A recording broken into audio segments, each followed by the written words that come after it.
You wrote new lyrics to a John Lennon song and sent those along to them. I am not doing that. No, but I mean, but that must have that was a fun, wonderful thing for you. John was such a fun person. He was one of the naughtiest people I'd ever met.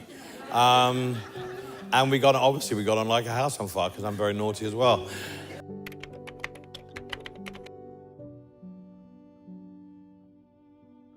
The mid-'70s, John Lennon asked you to play on 2 songs, one of which was Whatever Gets You Through the Night, and that contribution led to one of the most famous bets in the history of music. And you said to him, I'll play on that, but if this thing goes to #1, which I believe it will, I want you to come and do a live concert with me. Yeah, but that was the bribe. I mean, I sang on it and I played on it, and then I said, listen, if this gets to #1, and he said, no, it's not going to get to #1. And of course, ultimately it did. And by Jove, it did get to #1. And then he had to keep his promise, which he did, at Madison Square Garden in Thanksgiving. And it was one of the most magical moments of my life. Probably, for me, the memory of him coming on stage and getting so much applause. By inviting someone up with us onto stage.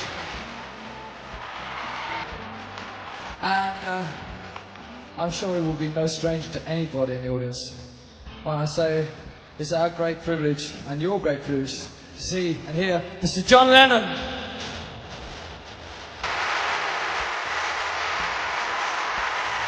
John came on stage at Madison Square Garden to the biggest ovation I've ever heard at that time in my life, because the last time he played in New York was with the Beatles at Shea Stadium. He'd done the Peace concert in Toronto, and then he decided, yes, he'd have to come on stage with it. And it was one of the most, we all cried because it was just so wonderful to hear someone get that much love back from his adopted city.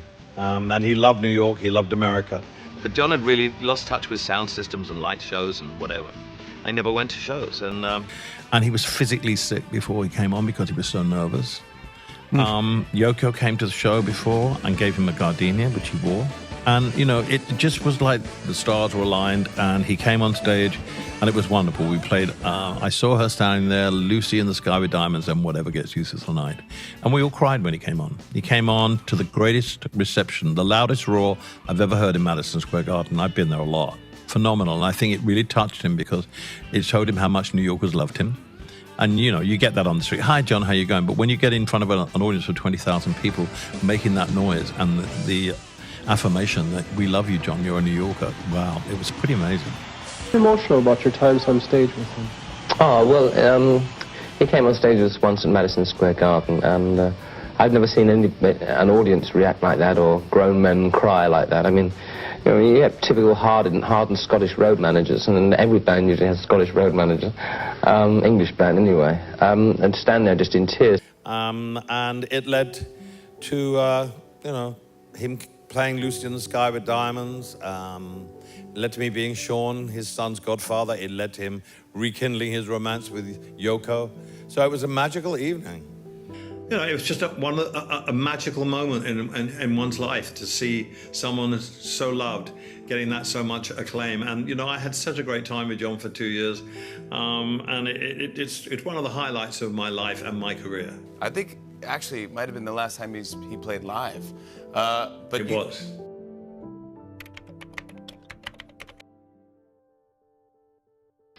Elton John flew into Melbourne from Brisbane just before 6 tonight. His manager told him the sad news of Lennon's death only moments before he emerged from the plane to face waiting newsmen. It was only a few weeks ago that he last saw Lennon in America, just prior to leaving for the tour here. What's your immediate reaction? I just have 2 stuns aside, just been told. How long had you known John Lennon for? 5 years. How would you assess his loss to the music world, Elton, at this stage? Oh, listen, I'm just too upset to comment, and I mean, I just can't even think about that. I'm talking about less love friend. Lennon's friendship with Elton John saw the pair appear at a Madison Square Garden concert together, the only public appearance Lennon's made in 5 years. Elton John is also the godfather of Lennon's son, Sean.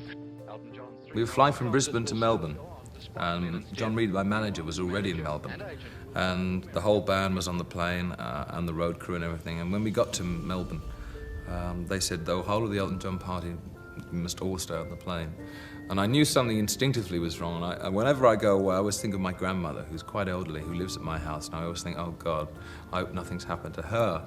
And when my manager came on the plane, he was crying. So I thought, oh, Christ, something has happened. And I knew instinctively someone was dead. But when he told me that John was dead, I couldn't believe it. I mean, I was in shock.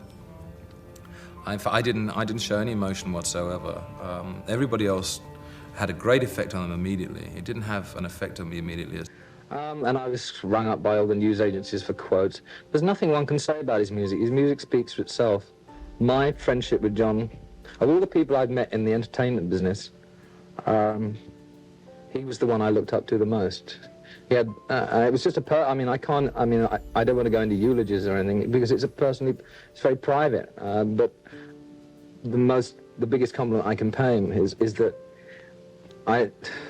he was one of the most humble people I'd met, and he taught me a hell of a lot, and he was just one of the most fascinating people and kindest. That night I thought, well, we went out to an Indian restaurant. My mother and father were on tour with me as well, and they met John. And we all got absolutely blind drunk and had a great time and sang songs and everything like that. It was only till I was doing Imagine on the whole tour. This is a very beautiful song, you all know it. He only lives just over the road, and he hasn't made a record for ages, but he's doing one at the moment.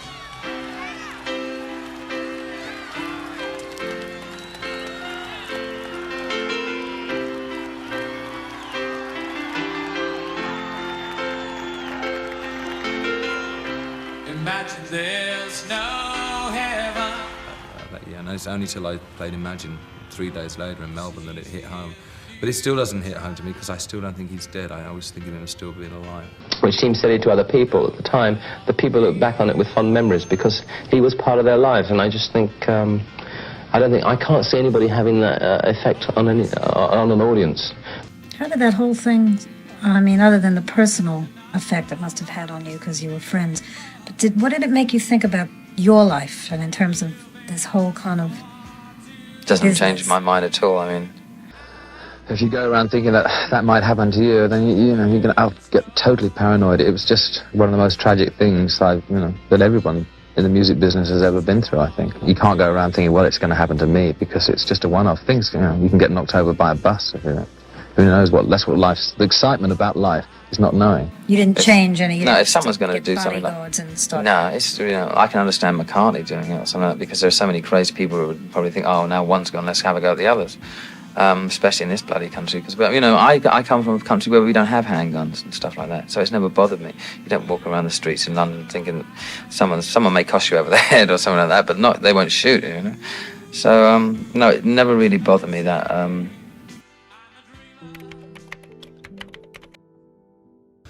During the latter part of his, the last 2 or 3 years of his life, I didn't see him hardly. We used to phone up.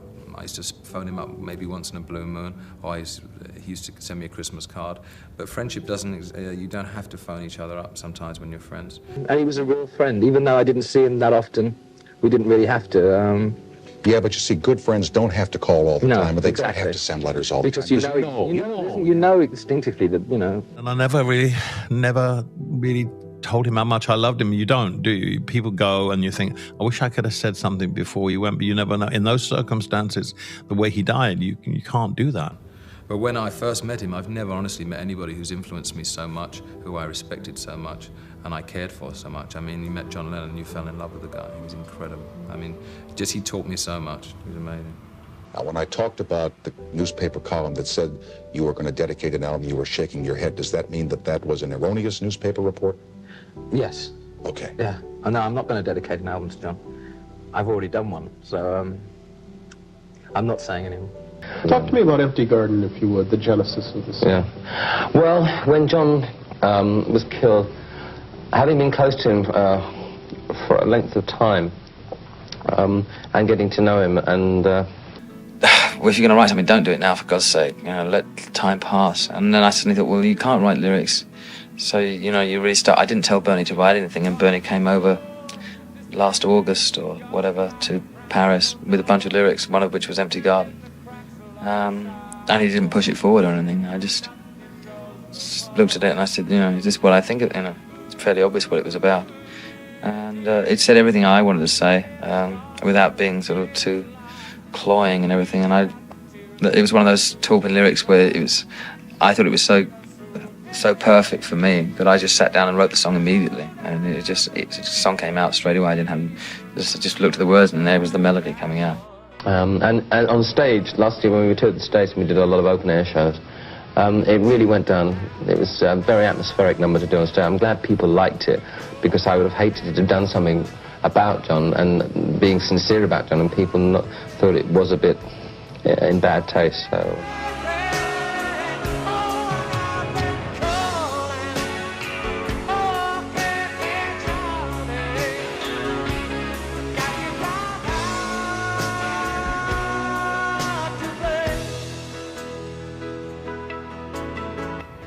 Did you see Yoko and Sean when you were over in New York this last time, playing the concert there? They came. I played Empty Garden, which is a tribute to John, written by Bernie Taupin.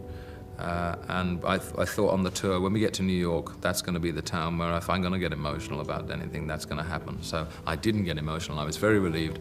And I got up after the number and I was tallying myself down. This is the first night at Madison Square Garden. And then all of a sudden I saw there was Yoko and Sean on stage.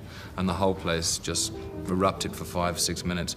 And that was a very emotional moment because I hadn't seen Sean really since he was a little baby. And then Yoko, I was speaking to Yoko, he said, you must come and spend time with Sean because he grew up with John as a father and John spent a lot of time with him all the time. And he needs that relationship with somebody being near him. So I went over and bought him a boat and spent some time with him. And it was great, it was very gratifying. And you know, when you become a godfather, it's easy to say, in fact, I've got 5 godchildren, and it's easy to say, yes, I'll become godfather. But in that certain circumstance, one has the responsibility, and she wants me to carry that out, probably, Mom, because she's handled the situation extremely well, and he's an incredible kid. He's a sweet kid.